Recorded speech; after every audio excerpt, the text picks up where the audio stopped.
My name is Jack Brown. I'm 36. I was married to my stunning wife for 8 years. She's 34, but looks like she's 28. We didn't have kids, though I was ready. She wasn't. She kept saying, "Soon, Jack, soon." Our intimate life was great, but I cherished the kisses and hugs the most. I always tried to be close to her, feeling peaceful and loved when I held her. She was always responsive, always available. I was happy. I thought she was too. My mistake was trusting her. Her name is Emily. My love turned into blinding hate, and then a cold, empty void. They say the opposite of love is indifference, but that's not true for me. My love became a dull, bone-chilling rage. My soul is dead. It'll never recover. If she was on fire, I'd sit with a drinking hand and watch her burn, but I wouldn't waste a drop of water to put it out. You're probably wondering what happened to turn a kind, loving man into a vengeful machine. It all started at the previous year's company holiday party. Emily always dressed too provocatively for these parties. I didn't mind too much when she dressed like that. Men paid her a lot of attention. I was flattered that the most desirable woman in the room was mine. She wore a dress that didn't leave much to the imagination. I was married to a woman who looked like a walking dream. I wondered who she was trying to impress. Usually, I'm not a jealous guy, but what's mine is mine. And as long as there was no doubt about that, we were okay. I told Emily before we left that a lot of men would be hitting on her, and I trusted her to not let anything happen that would be disrespectful to herself or me. I'm not a man who tolerates disrespect. My martial arts partners call me the Crusher for a reason. They all know I could be tough. Emily never saw that part of me, and I prayed she never would. I had an uneasy feeling before we left the house. I guess you could call it a premonition. "Why are you looking like your dog?" "Just die, Jack. Don't you want to go to the party?" she said, giving me her sexiest smile. That smile always made my body respond. "To tell you the truth, babe, I'd rather skip the party this year," I said, hoping she'd agree with me. "Why, honey? I thought you always had fun at these parties," she said as she put on a pair of sheer black stockings. "Don't be such a party goober. I really need to let my hair down and have some fun. I'm almost finished dressing. Come on, let's go." She sounded irritated at my hesitation. Something wasn't right. She was too excited about that damn party. Last year, the party got too wild for my taste. There was a lot of inappropriate behavior going on. People started drinking and acting foolishly. Crowds make me nervous since Matt became vice president of the company. He's hit on every woman in the office, and there's a rumor he's had flings with several of them. I almost confronted him last year. I didn't like how he was always around you, and I surely didn't like how he danced with you. Matt's the president's nephew, a slimy individual who thinks highly of himself. He's married with 2 kids. I felt sorry for his wife. She deserves a better man than that. I've often seen him flirt with numerous women in a way that humiliated her at previous parties. She's refused to come with him for the past couple of years. She's a real lady and good-looking too. I couldn't imagine why she stayed with him. He's just a big flirt. Never forget that I'm proud to be your woman. I love you more than life. You know that, don't you?" Emily said. "There's no need for you to be worried. Sure, he's tall, rich, and handsome, but he'll never be the man you are. You're my baby, and you always will be." I didn't like her description of Matt, but I shrugged it off. Emily never gave me a reason to doubt her loyalty. Love is truly blind. I could see my fate was sealed. There would be no change in her mind. Sometimes a person has to make sacrifices to gain something greater. I didn't want anything to interfere with my plan to reconnect with her. When we got home, we arrived at the party a little late. Some people were already a little drunk. The music filled the room. People were dancing, laughing, and having a good time. I decided to try to fit in and hope the evening would end sooner rather than later. As soon as we walked through the door, Matt Jefferson came over and gave me a weak handshake. I felt like I touched a snake. He glared at Emily, taking her hand and giving it a long kiss, totally ignoring my presence. My blood pressure caused my head to start pounding. It wouldn't have taken much more to confront him right there. I could see it was going to be a long night. Emily gave me a wink, signifying we were secure, and we began to mingle with the guests. Matt walked over and took Emily by the arm. She didn't object. I didn't know how much more I could take. "Let me introduce you to some of our new staff," he said with a sly grin. He acted like Emily was his woman. "You don't mind, do you, Jack?" He didn't wait for my answer. Emily gave me her "please relax" look, so I let it pass. A good friend of mine named Sam saw what was happening and dragged me over to a group of guys playing a drinking game and telling lies while their wives circulated and gossiped about whatever it is women talk about. I pretended to drink. I never get drunk. I like to keep my wits about me. While I was enjoying the company of my friends, I would look around occasionally for Emily. I noticed she danced with a couple of guys. Everything seemed above board. I'm not sure how much time had passed. I knew I was ready to go home and reconnect with my wife. We hadn't been intimate for a couple of days, which was a long time for us. I was glad she had the opportunity to let her hair down, as she put it. I had done my duty. I couldn't find her and couldn't imagine where she could be. I looked everywhere. I saw her friend Claire and inquired if she had seen Emily. Claire looked a little nervous and told me she had seen Emily dancing with Matt about 20 minutes ago. I felt the hair on the back of my neck stand up. The uneasy feeling that had been haunting me turned my stomach into knots. I began to look for her outside the ballroom. I heard voices as I looked into an unused small conference room. I decided to check it out. I could hear a woman in the midst of an encounter. It sounded like Emily. I couldn't believe my eyes. There was my loving wife, bent over the arm of a chair, being with Matt himself. At first, I was paralyzed. I thought I was having a stroke. They were too involved in what they were doing to notice me standing there. I walked over and stood there for a while before they saw me. "Oh my God, Jack. Let me explain," she shrieked, trying to pull herself together. "You have nothing to say to me, you lying woman," I said with all the venom I could muster. "I worship the ground you walked on. And this is how you repay me. We're finished. You are no longer my wife. Look at me." She couldn't raise her head. I grabbed her by her hair and forced her to look at me. "What do you see? Do you see the eyes of the man that loved you? They're the eyes of a dead man. You killed my heart and soul tonight. Now I see why you were so eager to come to that damn party. You wouldn't be close with me because you were saving yourself for this man." At that, she let out an agonizing cry. "No, I can explain," she pleaded. "Don't try to talk your way out of this. You've been caught." She was terrified. She tried to speak, but no words came out. All the time I was berating my unfaithful wife, Matt just stood there looking amused. At that moment, 3 of my buddies entered the room. Sam, Dave, and Chris. I guess Claire told them there was going to be trouble. They stood there frozen. Nobody knew what to say. I turned to Matt. "And you piece of work, I should confront you right here. If you try anything, they'll have you arrested for misconduct, and my uncle will fire you. Maybe you'll just face the consequences." "I've already had your precious wife several times," he said, grinning at me. "You've been getting attention after every holiday party for the past 5 years. He was sneering at me. "Screw you and your uncle," I growled.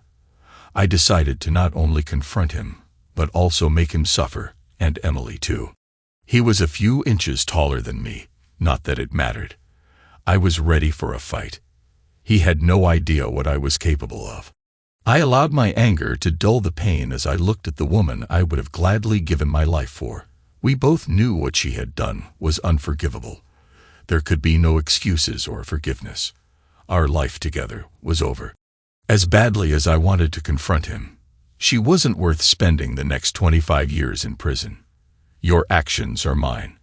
You'll pay for your disrespect," I said, looking him in the eye. I wasn't reacting as he expected. I was blocking his exit deliberately. I could see the indecision on his face. He decided to bluff his way out and push me out of the way. That was a big mistake. I easily avoided his hand and gave him a quick shot to his gut. When he doubled over, I grabbed him around his neck and began asserting myself. The first action stunned him and twisted his head around as he hit the floor. I lost count of how many times I acted against him. All right, please, enough. No more, he begged like the coward he was. Not nearly enough, you scum. You'll live to regret deciding to hurt my wife. You took what was mine.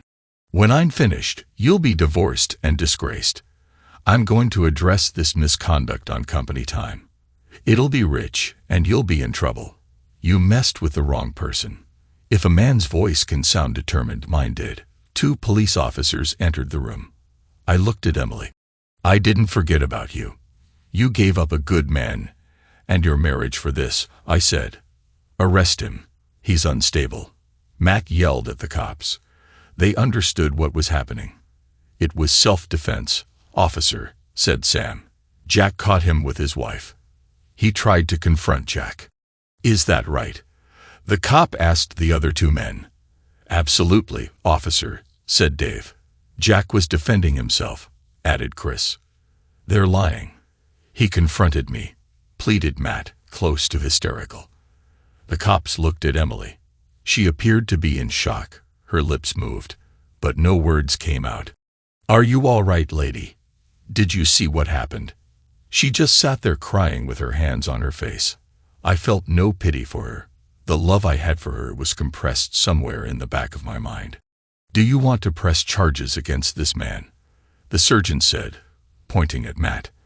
I could see their sympathies were with me, even though Matt was the one with the swollen face. He came after me. He's unstable, I tell you. I didn't do anything. That's not what 3 witnesses saw, the other cop said. Officer, detain him. I'd be more than willing to press charges. Get him out of here, said the surgeon, looking at me with empathy. If there's anything I can do for you, let me know. Just call the station and ask for Sergeant Davis. Just so you know, I've been there too. I nodded at him in silent recognition of his understanding. We'll talk to you later, Jack, said Sam. Come on, guys, let's go. Jack has some business to take care of. Sam walked over to me and looked into my soul. Then he hugged me. Hang tough, he said, then left the room. Now there were 2 people left. I picked up her belongings off the chair and put them in my pocket. I had no idea what I was going to do with them. Emily had calmed down. It was easy to see she dreaded what was coming next. So did I. I felt an icy chill come over me. Something inside was broken. It was a numbing feeling that allowed me to feel detached from the woman I loved. I was a stranger to myself. I looked at Emily and thought of that old cliché that she appeared to have been written hard and put up wet. How does a person erase the woman they love from their heart? I had no idea. I knew that I could never look at her the same way again. I had to keep my anger and control my grief and protect what was left of my sanity. At that moment, I knew what my revenge would be. The wound she inflicted would stay with me until the day I die. She had destroyed my world. The trust was gone. Nothing mattered anymore. Get your coat and meet me at the car. Be quick, I said, turning my back on her and leaving the room. I didn't want her to see the pain I was feeling. I didn't want her sympathy. The end of our love and marriage was about to begin. As the car sped into the night, my silence said volumes. Are we going home, Jack? We don't have a home anymore. When you broke our marriage vows, you destroyed our home. It's just a house now, a house where I used to be happy, a house where I loved and trusted a wife who used to be my best friend. I said, unable to disguise the sadness in my voice. She started to cry quietly. Jack, is there any way you could possibly forgive me? Please, I'll do anything. Give me a chance. I'm sorry. I'm so sorry, she whispered. Do you think I'll ever forget what I saw tonight? Or that man telling me he hurt you? When you let that person have you, you hurt my enemy. You decided to dishonor your vows to me. and give him what was mine again and again. When you did that, you ended our marriage. That means the last 5 years have been a complete lie. A total lie. Please forgive me, Jack. Believe it or not, I love you with all my heart. I guess I let him use me for the excitement of doing something I shouldn't do. I never thought about the consequences. It was like a game, a silly, immature game. He could never be the man you are. I know I was foolish and selfish. Let me make it up to you. Please forgive me, curse me, anything you want. Just don't leave me. He'll die without you in my life. It didn't mean anything. It meant everything. I yelled as my hands gripped the steering wheel. My emotions were taking control. I forced myself to calm down. A game. Messing with my life was a game. You talk about your love. You love me, yet go and hurt another. The car slowed and stopped. Get out. Where are we? Get out. Why? What's going on?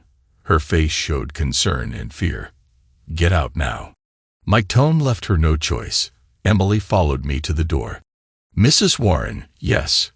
Yes, how can I help you? My name is Jack Brown. I used to work for your husband's company. May I speak with you a moment? Is Matt okay? What's this about? I had a firm grip on Emily's arm as we entered the house.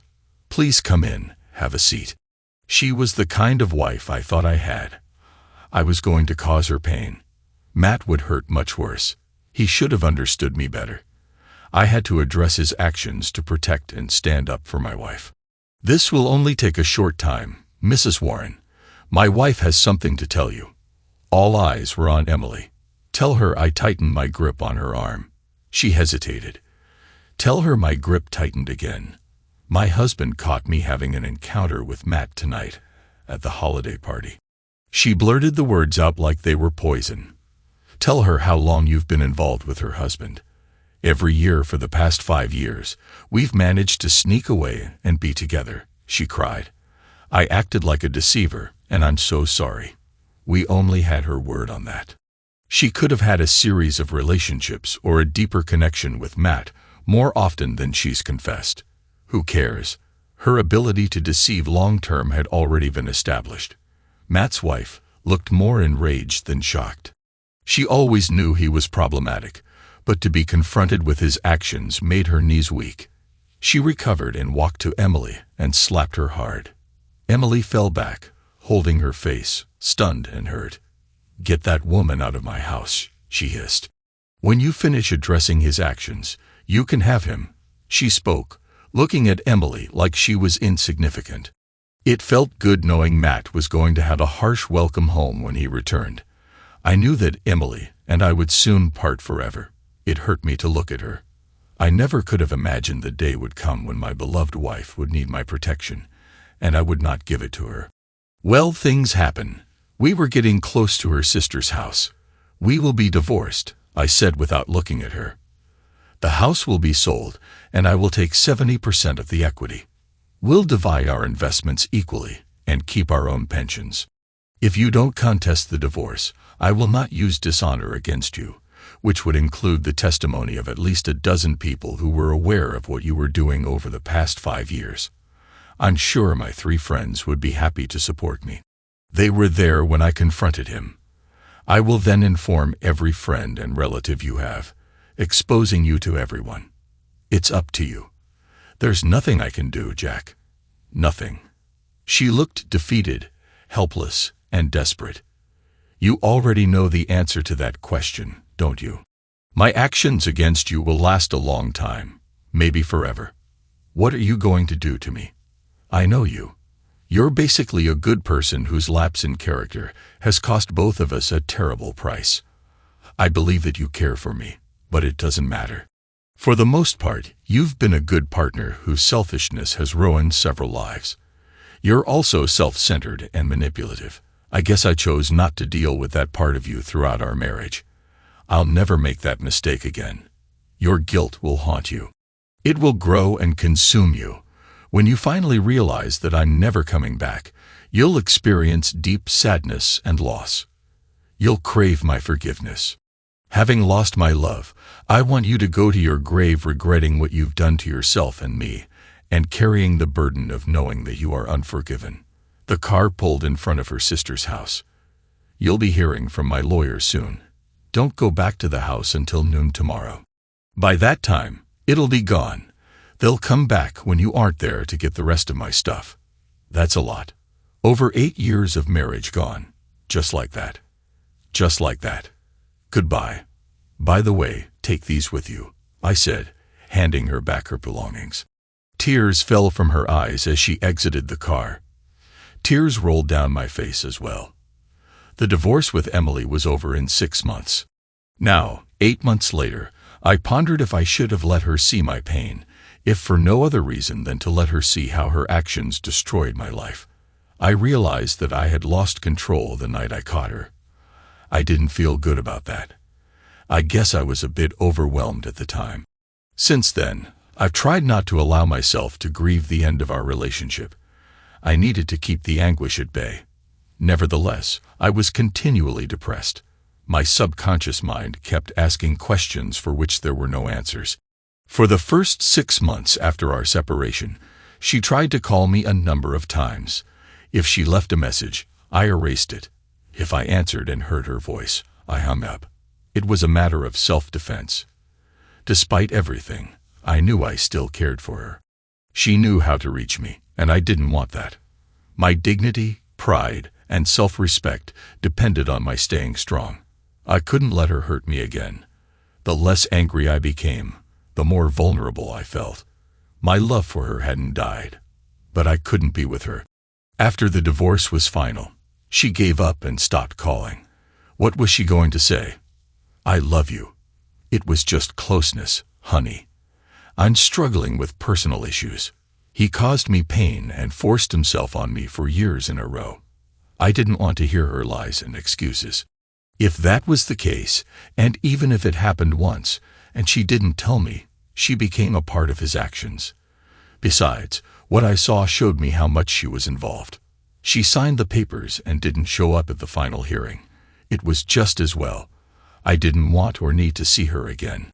It was impossible to tell if her absence indicated her pain and acceptance that our marriage was over, or if she just didn't care. I used to think that I understood her. After what I had witnessed, anything was possible. Flashbacks of her defeated and miserable face the last time I saw her were etched into my brain. Oddly, that image grew more powerful with time, while the picture of her and her partner began to fade. Even though I knew that our love was a lie, I still missed her. God helped me, but I could never trust her again.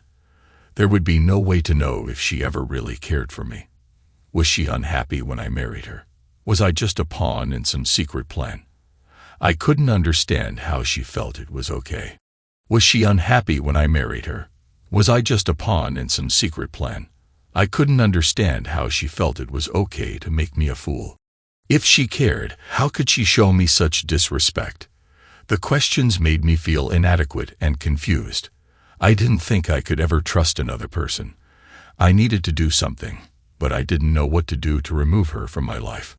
My so-called revenge against her was a matter of wishful thinking. It depended on her having cared for me as much as I cared for her. She could have been involved with someone else as soon as I turned the corner. I didn't want to be the only one hurting. The reality hit me that I never really knew her. I had been in love with an illusion. Could it all have been smoke and mirrors? The questions were driving me crazy. The end of our marriage occurred without warning, like a flash of lightning and a clash of thunder. My life as I knew it was over in one night. When the story got out about what I did that night, some of our friends saw me as a heartless villain. Others felt I should have found ways to address and confront the situation more effectively. None of that mattered anymore. I was no longer enraged, just lost. I didn't want to dwell on the past, and I had no plans for the future. I received $800,000 in settlement from the president of the company, with the understanding that I would keep the name of the company and his nephew out of the courts and newspapers. He even tried to offer me Matt's vice president position. There was no way I could stay there. I couldn't bear the looks of my one-time colleagues. Their faces said it all. Some of them pitied me, Others saw me as foolish or weak for allowing my wife to be unfaithful for so long. To the people I had known for so long, I was either a victim or an idiot.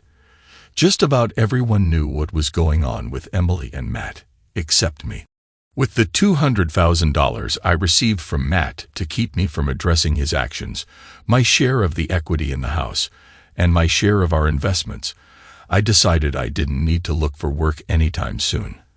I started drinking every day to fill the lonely hours and empty space in my life. While drinking my troubles away one night, I had a conversation with a bartender at my favorite spot. His name is Ray. He's in his 50s with gray hair and a face that had seen a lot. Ray was a straight shooter. That's why I always liked him. His eyes reflected years of acquired wisdom. He's the kind of guy you wanted on your side in a confrontation, had heard it all and done it all.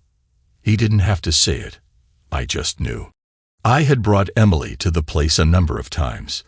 It was close to home, and we both liked it there. The food was good, and the music was lively after 8 p.m. They had dancing.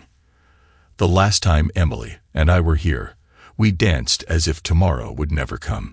We only danced with each other and stared into each other's eyes lovingly. Why didn't I see the betrayal in her eyes? I don't know. Maybe I didn't want to. Then we went home and spent the night together. We'll never dance again, except in my mind. I scanned every person who entered the room. I guess I was looking for Emily while at the same time dreading seeing her. Jack, I've never known you to be a heavy drinker. I'm worried about you, brother. You're working on your third drink, and you haven't been here 15 minutes. I hope you don't mind me butting into your business, but you look like a man who has a lot on his mind. It's slow tonight. I've been tending bar long enough to learn how to listen if you want to talk about it. I was happy to finally let it out. There had been too many conversations in my own head. Ray listened as I told him my story. He said nothing for a long time. Yuritz was in here a couple of weeks ago, Jack. She was beautiful as usual, and she didn't look like she was grieving to me. She kept looking around, the same as you've been doing. She could have been looking for you. She probably does care for you in her own messed up way. Don't even try to make sense of it. She came in with an older person who acted and spoke as if they were some kind of royalty. You could see they had some money and were used to getting their way. She didn't look happy then again. She didn't look unhappy either.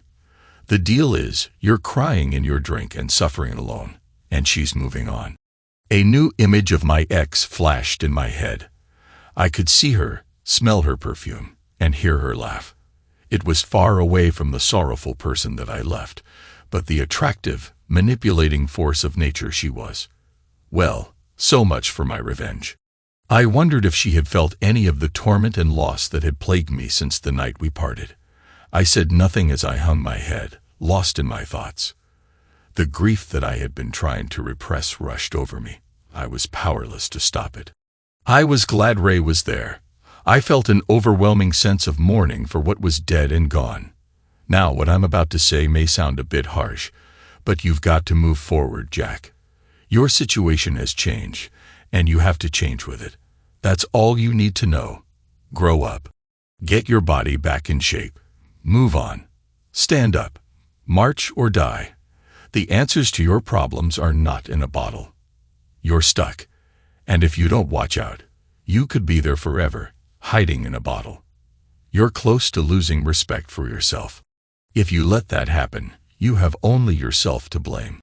The first thing you need to do is go out and meet someone.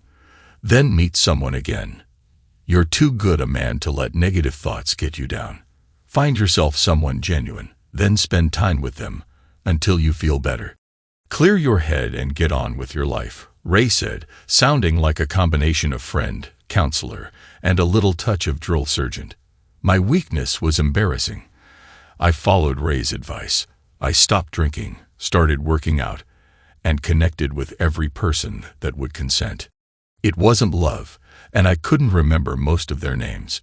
The casual encounters helped me reacquire my self-esteem. We didn't make deep connections. We just had fun. They became the life preservers that kept me from drowning. I needed more than that. I needed to feel loved. As I felt better and my confidence grew, the more attention I seemed to attract. It came to me that I was not the cause of Emily's behavior. If anything, I should have addressed her self-centered, manipulative ways a long time ago. Whatever demons drove her were not of my making. When I realized that, my depression began to lift. I needed to get out of town away from her. I didn't need to see or hear anything that reminded me of her.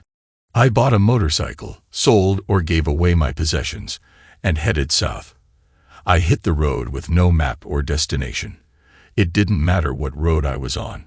They all went somewhere. Sitting on the bike, I was free. It had been a few years since I had ridden. Before I left the state, I was one with the bike and the road. I was no longer a white-collar worker or a heavy drinker. I felt like a modern-day cowboy. The bike was my horse. Beautiful, powerful, yet fragile, and it would kill you if the rider didn't stay in control. I was a biker, and the road in front of me was more important than what was behind. I was in control of my life. The bike did as I instructed it to do. My safety was my responsibility. These thoughts became integrated into my life philosophy. As I rode, I could smell the rhythms of life around me, feel slight temperature variations as the hills and valleys rose and fell while the scenery blurred by. It was good to be alive. I found myself thinking that I hoped there were motorcycles in heaven. Dying wouldn't be so bad. I was in the moment. What happened yesterday or what would happen tomorrow were no longer an issue. Every mile brought me closer and closer to a feeling of peace. The blast of wind and the roar of the big twin engine became music to my soul. I rode through many little towns with funny names, met some interesting real people, and ate a lot of greasy food. Some of the roads were good, some were bad. That's life, I guess. Then I turned west, just outside of Amarillo, Texas. I passed a woman desperately trying to get me to stop. I waited for her on the side of the road until she caught up to me. I couldn't imagine why she was alone in the middle of nowhere. She was average height, blonde, and very pretty. The woman was crying and looked like somebody had been mistreated. "Please, please help me," she said in tears. Even in her disarray, she was good-looking. Her green eyes drew me in like pools of warm water. "Sure, how can I help you?" I asked, not sure what I was getting myself into, turning off the bike. "I need a ride to Dallas. My ex-boyfriend is on his way to my house. He said he's going to harm my mother and my daughter. Do you have a cell phone?" she asked frantically. I wanted to ask her what was going on, but her desperate urgency didn't allow for questions. There would be time later to get to the bottom of it. I gave her my phone, and she called the police. She seemed a little less stressed after she spoke to them.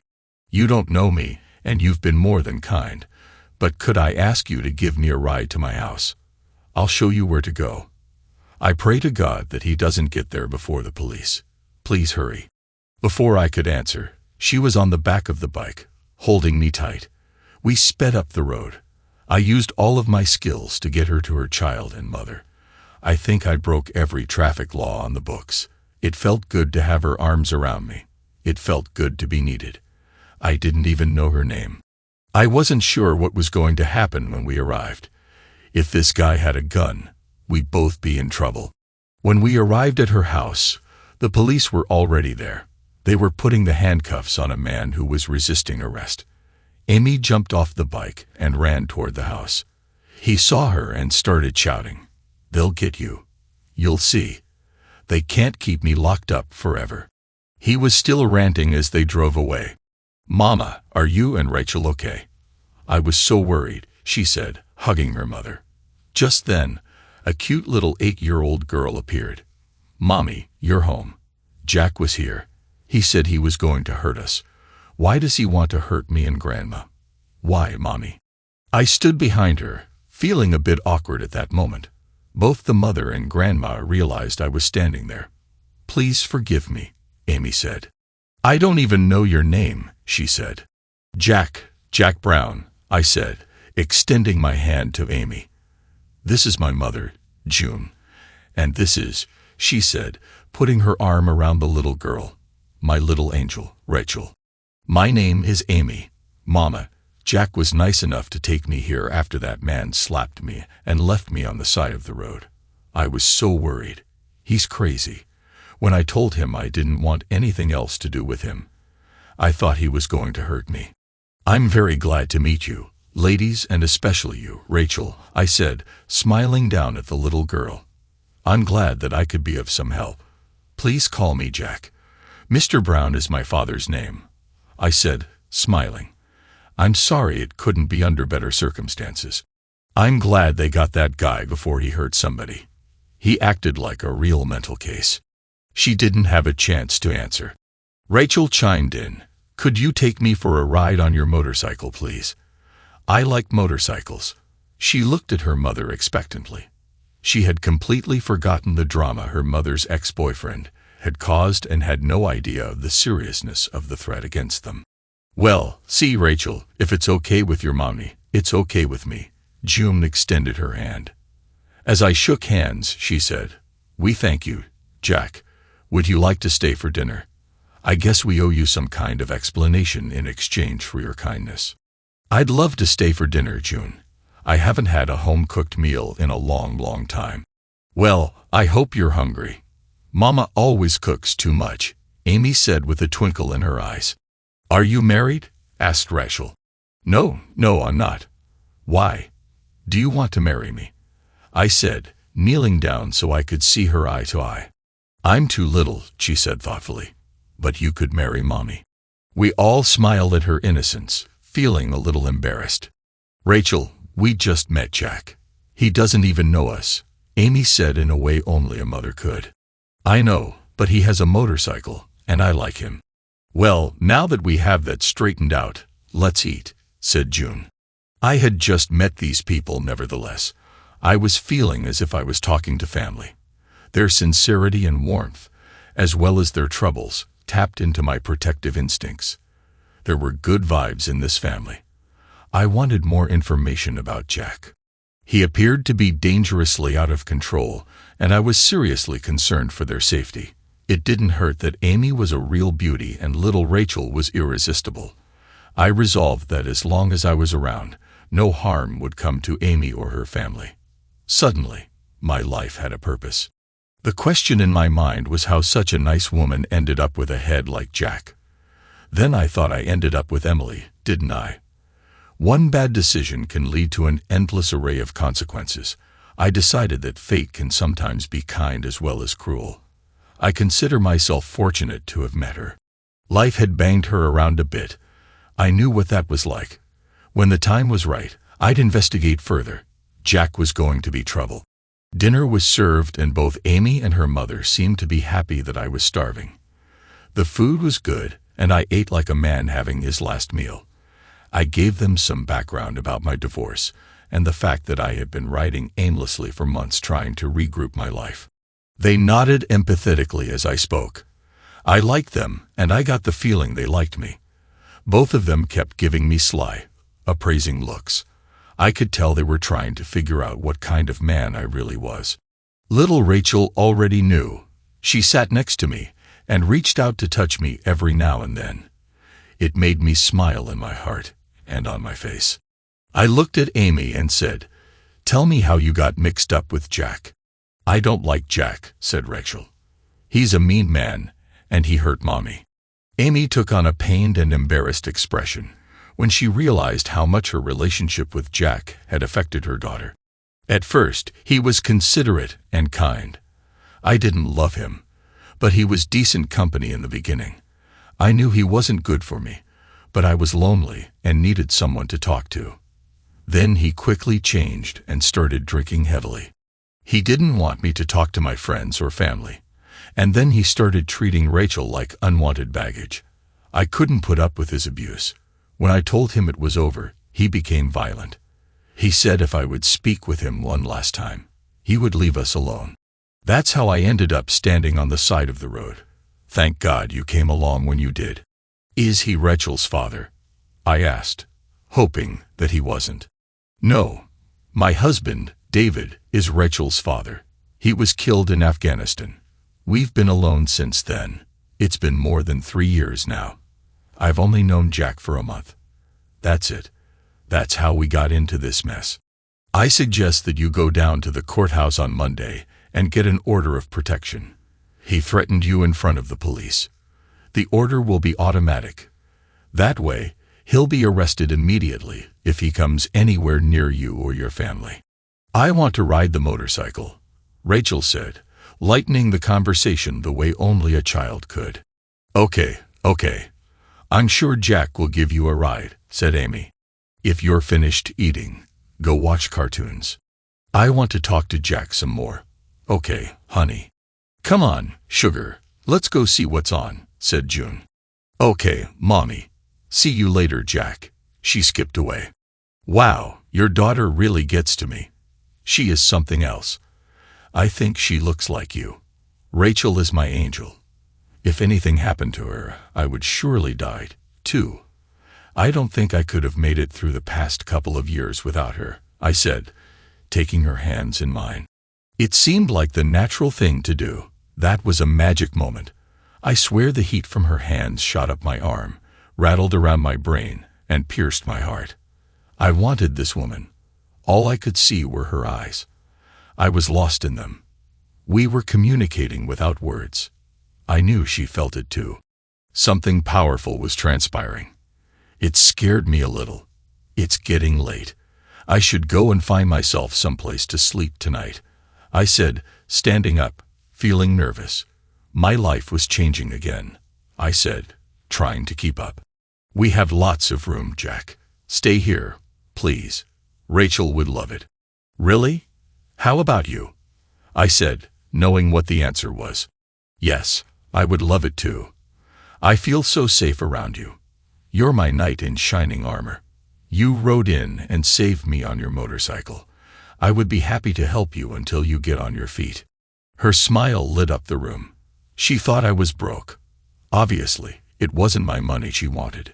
I accept, I said, smiling. I noticed your house could use a few repairs. I'd be happy to do that for you. Okay. That would be great, Jack. It will be nice to have you around for a while. It's Saturday night. Do you know a place we could go dancing? Not too fancy.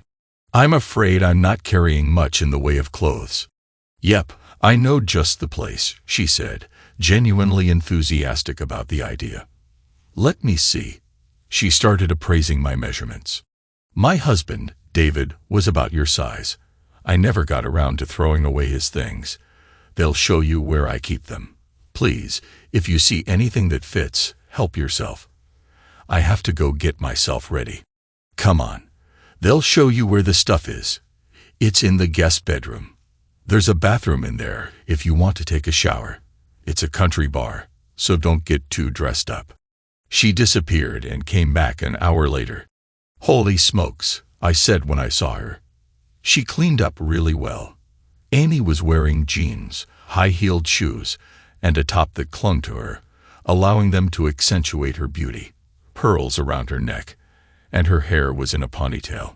She took my breath away, having the appearance of being young yet sensual and mature at the same time. You're positively stunning, I said. The dumb smile on my face conveyed my feelings. I'm just a little old, she coyly replied. Country girl, I said, wanting to kiss her right there. She beamed at the compliment. I had a feeling that I had won the lottery. I wondered how she would deal with all the masculine attention she was bound to receive. The last time I went out with a beautiful woman, well, we know what happened. Thank you, kind sir. You're looking quite handsome yourself. I think we make a very cute couple. Shall we go? She was a little nervous as she walked out the door. I had the chance to check out her shapely hips. I was having a hard time controlling my growing attraction to her. I couldn't think of a single thing about her that I didn't like. It was too early to say I was in love, but I was definitely in lust, and like big time. The club was bigger than I thought it would be. Heads turned, following her as we entered. She acted as if she had no idea of how beautiful she was. The band had the people dancing, nodding their heads with the music, smiling and laughing. Amy showed me how to two-step and some other country and western dances. I was having a ball and discovered that I liked country music a lot. When the music was slow, I took every opportunity to pull her close. I was feeling like this woman was meant to be with me. I needed her to feel the same way. We sat down to drink a beer, rest, and talk. She politely refused to dance with anyone else. I found out that she had a degree from the University of Texas and was a teacher. Her deceased husband was a captain in the Army when he was killed in action. She didn't think she could ever love again after his death. I felt the same way after the death of my marriage. Amy went to the ladies' room. I watched intently as she moved through the crowd. Several men tried to buy her a drink or at least engage in conversation. They failed. She didn't even smile at them. I like what I saw. Thanks for flagging me down today. Meeting you is the best thing that's happened to me in a long time, I said to her when she returned. I know you just met me, but I'm thinking that us being together feels right. It's like our spirits know each other. I feel that way too, Jack, but there is something you gotta know about me. Any man in my life would have to accept two things. First, Rachel is my life. We're a package deal, and the love I have for David is still there. It always will be, even though he's gone. Do you understand? A man in my life would have to share me with his memory. Are you man enough to deal with that? I looked down for a moment, then lifted my eyes to hers, once again taking her hands in mine. Absolutely, I answered without reservation. I couldn't imagine being too far away from her. I've always wanted to be with a woman who could love me like that. I respect what you're saying. I know he was a good man. I just hope there's room in your heart to love again. If I was him, that's what I'd want, I said sincerely. I could, Jack. The love I still hold for my deceased husband is special and in a special place in my heart. I have a big heart. I'm sure there is room for more love in there. She was looking at me with hope on her face. She was trying to assure herself of my sincerity and willingness to understand and stand by her and Rachel. When we got back to her house, I turned to face her when we reached the door and looked deeply into her eyes. "Can I have a hug?" I said, reaching out my arms. I embraced her and held on tight. Then I gently kissed her again and again. The scent of her drove me crazy. I never wanted to stop. I took her face in my hands and said, "You're very special. I just want you to know that." We kissed again, this time deeply and passionately. That night, I couldn't sleep. As I lay in bed, I thought about Amy and the events of the day. I knew that I wasn't homeless anymore. With Amy was where I wanted to be. She entered the room and closed the door. Without saying a word, she slipped into bed with me and cuddled up close. I started to speak and she pressed her fingers to my mouth. I couldn't control myself. I started to kiss her neck. My passion urged me to claim her as my woman. I resisted the urge as long as I could. I wanted the night to be one she would never forget. We spent the night together, and our souls were bonding. 9 weeks passed. Jack's trial for assault and resisting arrest was coming up. If he managed to make bail, I'd be back. Annie didn't talk much about her fear of him, but I knew it was there. We slept together and were intimate every night. Her kind and gentle nature brought out the best part of me. The part I liked. Our needs complemented each other. She needed a provider, lover, and protector. I needed someone to protect, a lover, and someone worth providing for. My life with Emily became more and more a distant dream. I became able to think of her with no emotion. In fact, I was able to wish her well and hope she could find her road to happiness. Amy would slip out early in the morning so that she would not be setting a bad example for Rachel. "So, when are you going to ask her?" June asked me one morning as I was drinking my coffee. "What?" I said, spilling a little coffee. "If I ever saw two people who should be together, it's you and Amy. And Rachel adores you," June said, turning to face me as she washed the dishes. "You know she loves you, don't you?" I never thought I'd see her so happy again. "I know, I love her too. And Rachel. And you too. I feel at home here," I said, walking over to give her a big hug. We haven't known each other that long. I just don't want to rush things. I guess I should tell her I love her. Huh. What do you think? I don't want to meddle. She patted me on the shoulder and left the kitchen, leaving me to my thoughts. That night, as I waited for Amy in my room, I decided that I would discuss the topic of marriage with her.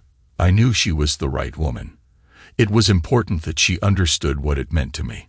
We needed to make some sacred promises to each other before we made any vows in public. I decided I would no longer hold back things that needed to be said, as I did in my first marriage. I heard a piercing scream. It was Amy. I instantly knew Jack was in the house. I reached into the drawer by my bed and took out the 9mm clock that I had bought as soon as I met the residency requirements. I didn't want to bring empty hands to a confrontation. I rushed to Amy's room in my underwear. When I got there, I saw Jack on top of her, trying to assault her. She fought with him, calling my name. I placed the pistol behind his ear. Get up, jerk. Real slow. If you flinch, you're dead. I'd love to blow your head off. In fact, I just might anyway. When he was on his feet, his pants fell to the floor. He attempted to pull them back up. Leave them there. If you move again, they'll kill you. Amy, I ordered. He attempted to pull them back up. Leave them there. If you move again, they'll kill you. Amy, call the police. Tell them that Jack has entered your house and tried to assault you. Keep Rachel and June in their rooms. Come with me. I ordered Jack. He shuffled along to the front door. His pants made movement difficult. When we reached the door, I told him to get on his knees. Are you ready to die, Jack? You picked the wrong family and the wrong man to mess with. You're going to pay for attacking Amy and threatening her family. Who are you? He croaked. I'm a knight in shining armor, I said quietly. I cocked the gun and pressed it painfully deeper behind his ear, tightening my grip on his collar. Say your prayers, scoundrel. You're about to find out what God looks like. After a long moment, he heard the hammer come down, and he lost control. I had taken the magazine out. There was no bullet in the chamber. If you ever think about coming anywhere near Amy or her family, the gun will be loaded next time. The police arrived and took him away as a repeat offender. He would get at least 10 years with a guy named Bubba as a roommate. I don't think he ever wants to see me again after the police left. There I was, standing by the door in my boxers with a gun in my hand. Amy, Rachel, and June came rushing toward me. Rachel grabbed my legs, and Amy and June were both hugging me. They were all talking at the same time. Okay, ladies, he's gone, and he's not coming back. We're safe. I promise we always will be. Amy and I were married 3 months later. Our son David was born 12 months after that. He looks just like me. Rachel was overjoyed to have a baby brother. I asked Ray to be his godfather, and he was honored to do it. He's become part of our family. Amy is teaching, and June babysits. We bought a new house, and I opened a McDonald's franchise.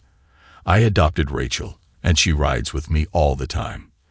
The girl has motorcycles in her blood. I learned that when life sends you down some bad roads, the only solution is to find a new road. I'm happy. Thanks to everyone who took the time to listen to today's stories. If you enjoyed it, please consider liking and subscribing if you haven't already. Feel free to share your thoughts on the events in the comments below. Take care.